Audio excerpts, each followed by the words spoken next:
నమస్తే, very good morning. Welcome to news agenda. నేను ఆశ. Right, రెండు తెలుగు రాష్ట్రాల చోటు చేసుకున్న పరిణామాలు, మెయిన్ పేపర్స్ లో యాడ్ చేసిన అంశాలు చూసేద్దామా. మరి ఫస్ట్ మనం తెలంగాణ విషయానికి వద్దాం. తెలంగాణలో మొదటగా మనం ఈనాడు విషయానికి వస్తే, విఆర్ఏ వ్యవస్థను శాశ్వతంగా రద్దు చేస్తూ నిర్ణయం తీసుకోవడం జరిగింది. అయితే వారిని క్రమబద్ధీకరణ కూడా చేస్తున్నారు. దానికి సంబంధించిన అంశాన్ని మనకి ఇక్కడ హైలైట్ చేశారు. ఇక వారు సర్కారు ఉద్యోగులు 61 సంవత్సరాలు 61 years లోపు ఎవరైతే ఉన్నారో వారికి ఇవ్వబోతున్నారు. ఒకవేళ ఆ పైన ఉంటే కనుక వారి వారసులకు కూడా ఉద్యోగాలు ఇచ్చే విధంగా రూపకల్పన చేస్తోంది తెలంగాణ సర్కార్. 61 ఏళ్లలోపు వారు క్రమబద్ధీకరణ, జూనియర్ రికార్డ్ అసిస్టెంట్లు, సబార్డినేట్లుగా నియామకం, ఆ వయసు దాటిన వారి వారసులకు ఉద్యోగాలు.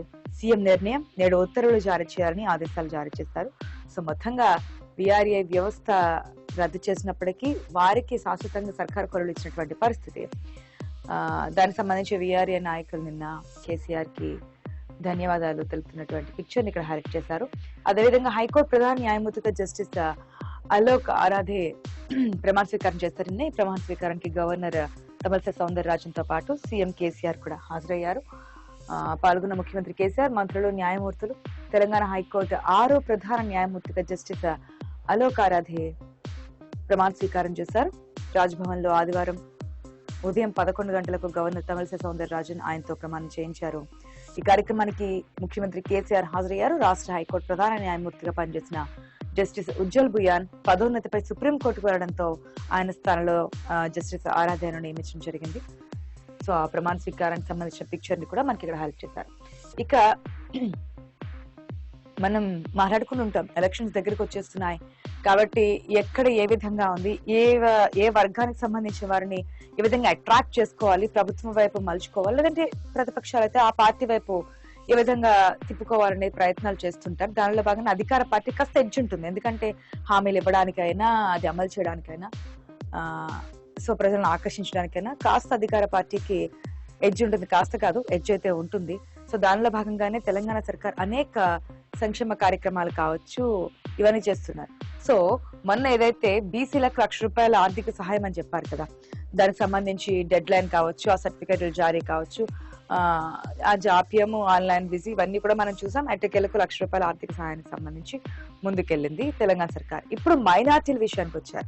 సో మైనార్టీలకు సంబంధించి ఓటు బ్యాంకును కూడా ఎక్కడ కోల్పోవడానికి లేకుండా మైనార్టీలకు ₹1,00,000 ఆర్థిక సహాయం ప్రకటిస్తూ నిర్ణయం తీసుకోవడం జరిగింది. అర్హులైన కుటుంబాల్లో ఒకరికి లబ్ధి, ఉత్తర్వులు జారీ చేశారు.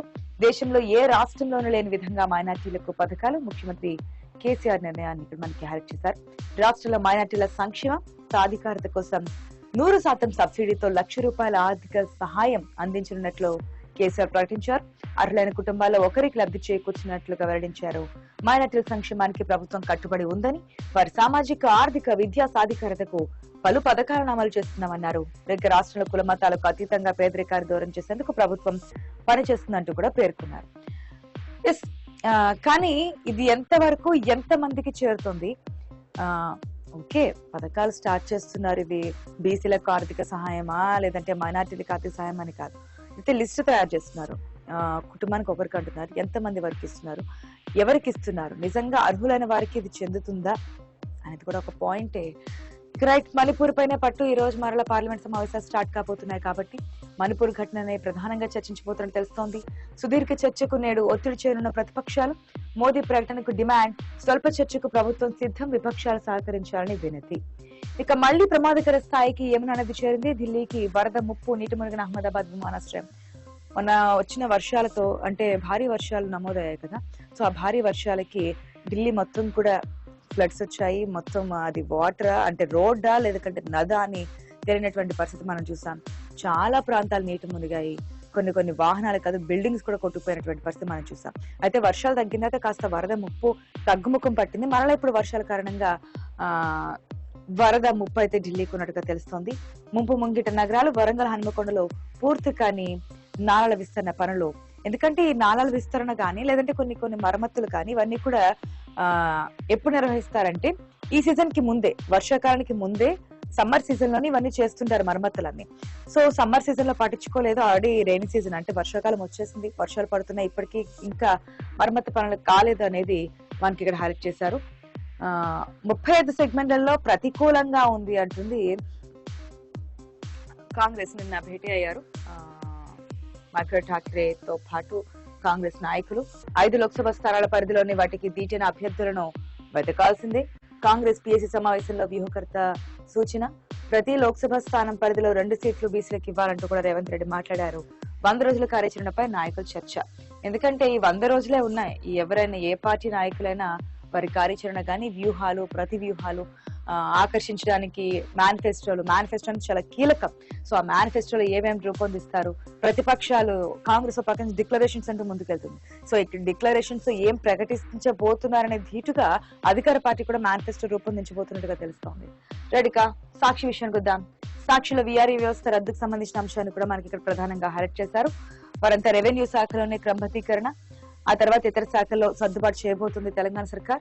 విద్యార్హతల ఆధారంగా 20,555 మందికి పోస్టింగ్లు, ఉన్నత చదువులు చదివిన వారికి ప్రమోషన్లు, అనుగుణమైన పోస్టులు కూడా ఇవ్వబోతున్నారు.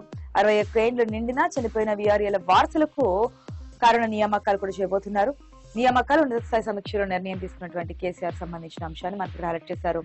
ఇక రాగద్వేషాలకు అతీతంగా తీర్పులు ఇస్తా అంటూ కూడా ఆరాధ ఏదైతే నిన్న ప్రమాణం చేశారో ఆ అంశాన్ని కూడా మనకి ఇక్కడ సాక్షి ఎడిషన్ లో హైలైట్ చేశారు. ఇక సన్నాల ఎగుమతి నిషేధంతో రాష్ట్ర రైతులకు దెబ్బ తగులుతుంది, అంటే నష్టం వాటిల్లబోతుందనే అంశం ఇక్కడ హైలైట్ చేశారు. విదేశాలకు బాస్మతి ఇతర తెల్ల బియ్యం ఎగుమతులను నిషేధిస్తూ కేంద్రం తీసుకున్న నిర్ణయంతో విదేశాల్లో డిమాండ్ ఉన్న బియ్యం రకాలు పండించే రాష్ట్ర రైతులు ఆందోళన చెందుతున్నారనేది మనకి ఇక్కడ ప్రధానంగా హైలైట్ చేశారు. ఆ అంశాన్ని మనం ఇక్కడ చూస్తా ఉన్నాం. ఇక మైనార్టీలకు ₹1,00,000 సాయం ప్రకటించబోతున్నారు కదా, ఆ అంశాన్ని కూడా మనకి ఇక్కడ హైలైట్ చేశారు. ఇక మణిపూర్ రాజధాని ఇంపాల్లోని పునరావాస శిబిరంలో మోతి దగ్గర పిల్లలు ఉన్నటువంటి పరిస్థితి. ఎందుకంటే ఇప్పటికీ మనం చూస్తా ఉన్నాం ఏ విధంగా ఉందో పరిస్థితి, దాని ప్రకారం ముందుకెళ్తా ఉన్నారు. ఇక ఆంధ్రజ్యోతి విషయానికి వద్దాం. ఆంధ్రజ్యోతిలో ఏదైతే అలోకారైతే ప్రమాణ స్వీకారం చేశారో ఆ అంశాన్ని హైలైట్ చేశారు. ఇక బ్యాన్ ఐటమ్ విషయానికి వద్దాం. బ్యాన్ ఐటమ్ లో 600 కోట్ల రూపాయల భూమికి ఎసరు పెడుతున్నారనేది, అది ఏ విధంగా అనేది చూద్దాం. కాంతి సిక్కుల వారసులంట 401 ఎకరాలను ఇచ్చేయండి, నిషేధిత జాబితా నుంచి తొలగించండి, నిబంధనలను పక్కన పెట్టి ఓకే చేయండి. కలెక్టర్ పై మంత్రి ఎమ్మెల్యేల ఒత్తిడి. చౌటుప్పల్ తహసీల్దార్ నుంచి ల్యాండ్ క్లియర్. విజయవాడ హైవే పక్కనే స్థలం. 70 ఏళ్ల తర్వాత రంగంలోకి వారసులు. కాంతి సిక్కులకు 1952లో కేటాయింపు. శిస్తు కట్టలేదు, సీలింగ్ లోను లేదు, అదేవిధంగా భూమిని వాళ్ళు స్వాధీనం చేసుకోలేదు. ప్రభుత్వం ఉపేక్షిస్తే దారాదత్తం అయిపోతుంది. ఈ ల్యాండ్ అంతా 600 కోట్ల భూమికి ఎసరు పెడుతున్నారనేది ఇక్కడ ప్రధానంగా కనిపిస్తోంది.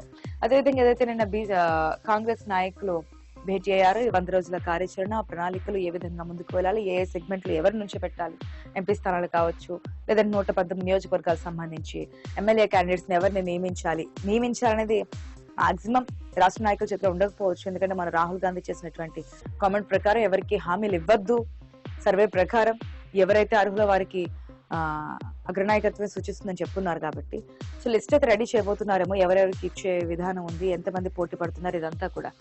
బీసీలకు 34 టికెట్లు ఇచ్చే విధంగా కార్యాచరణ సిద్ధం చేస్తోంది రాష్ట్ర కాంగ్రెస్ నాయకులు.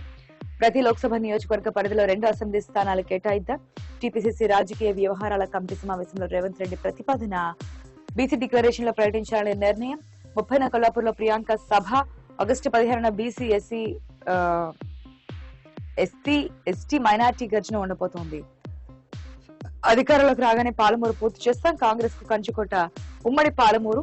మొత్తం 14 సీట్లను గెలిపించుకుందాం. పార్టీ శ్రేణులకు టీపీసీసీ చీఫ్ రేవంత్ పిలుపు. గజ్వేల్ నుంచి మళ్లీ పోటీ చేయాలని ముఖ్యమంత్రి కేసీఆర్ కు సవాల్ విసురుతున్నారు. ఈ ముఖ్యమంత్రి స్థానాలకు సంబంధించి ఇక్కడే కాదు, ఏపీలో కూడా మనం చూస్తా ఉంటాం. పులివెందులలో సీఎం జగన్ గెలుస్తారా ఈసారని. సో ఇప్పుడు గజ్వేల్ అనేది రాజకీయాలకు కేంద్ర బిందువుగా మారింది. ఎందుకంటే గజ్వేల్ సీఎం కేసీఆర్ గెలవరు, అక్కడ కూడా కాంగ్రెస్ పార్టీ తమ జెండా ఎగరవేయబోతుంది అనేది ధీమా అయితే వ్యక్తం చేస్తున్నారు. ఎంతవరకు కొన్ని నియోజకవర్గాలు ఉంటాయి కంచుకోటలుగా, కొంతమంది వ్యక్తులకి, సిద్దిపేట కావచ్చు, గజ్వేల్ కావచ్చు, సిరిసిల్ల కావచ్చు, ఇట్లా ఏపీకి వస్తే కొన్ని నియోజకవర్గాలు కుప్పం, ఇట్లా కొన్ని పులివెందుల ఒక్కొక్క అభ్యర్థికి లేదంటే ఆ పార్టీకి సంబంధించి కంచుకోటలుగా ఉంటుంటాయి. సో దానిని ఏ విధంగా తప్పిస్తారనేది ఒక అంశం. ఇక మైనార్టీలకు ₹1,00,000 సాయం. బీసీల తరహాలోనే ముస్లింలు, క్రిస్టియన్లకు 100% సబ్సిడీతో కుటుంబంలో ఒక్కరికే ఇది వర్తిస్తోంది.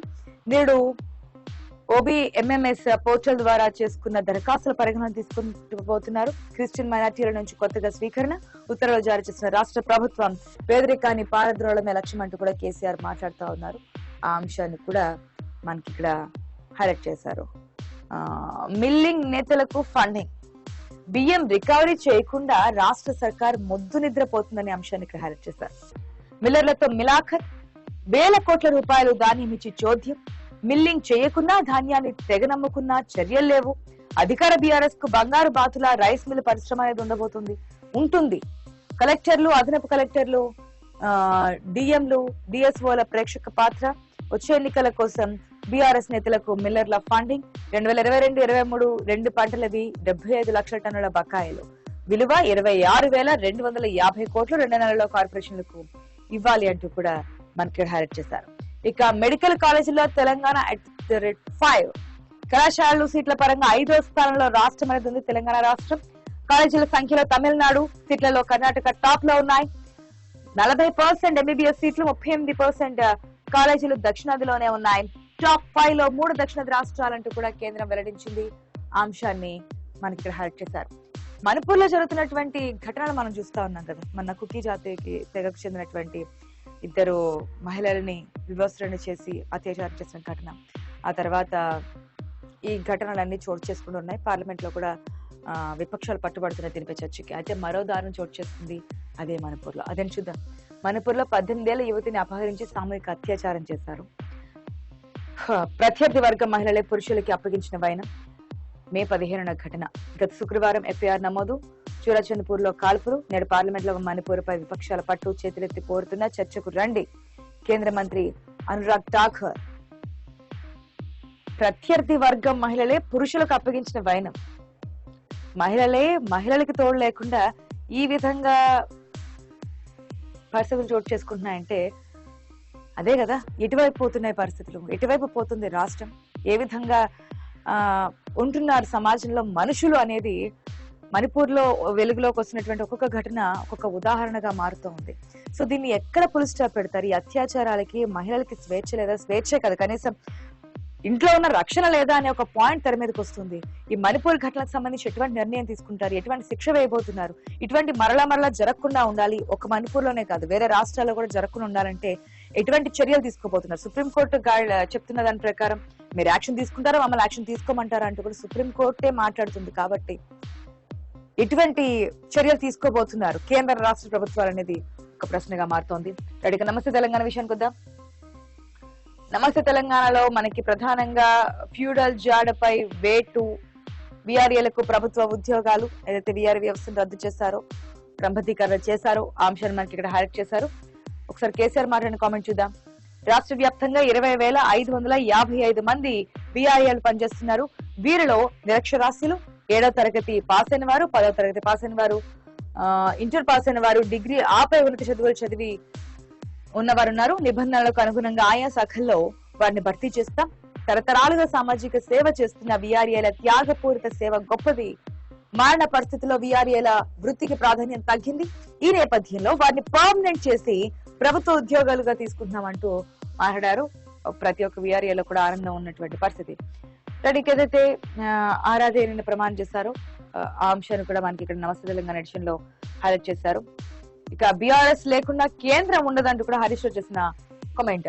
2024 ఎన్నికల తర్వాత జరిగేది ఇదే. మేం లేకుండా కేంద్రంలో ప్రభుత్వం ఏర్పాటు కాదు. వచ్చే ఎన్నికల్లో బీజేపీ ప్రభుత్వాన్ని గద్దె దించుతాం. సిద్దిపేట అంగన్వాడీల ఆత్మీయ సమ్మేళనంలో హరీష్. వచ్చే ఎన్నికల్లో హరీష్ రావుకే మా ఓటు అంటూ కూడా మాట్లాడుతా ఉన్నారు.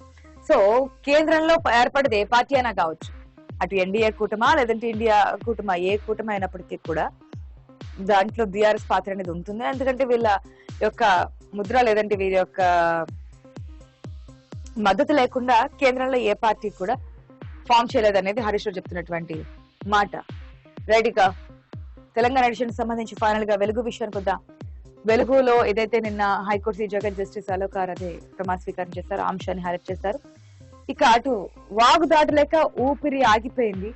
కుమరంభీం ఆసిఫాబాద్ జిల్లా చింతమానేపల్లి మండలం బాబాసాగర్ అనుబంధ గ్రామమైన నాయకపుగూడకు చెందిన దొసంగుల అశోక్ 20 సంవత్సరాలు యువకుడు 3 రోజుల తీవ్ర కడుపు నొప్పితో అల్లాడిండు. కుటుంబ సభ్యుల దవాఖానాకు తీసుకుపోతామని చెప్పి గురు శుక్ర శనివారంలో ప్రయత్నించగా బాబాసాగర్ ఆ ప్రాంతాల్లో ఉధృతంగా వాగు ప్రవహిస్తుంది కాబట్టి దాటడానికి అవకాశం లేదు.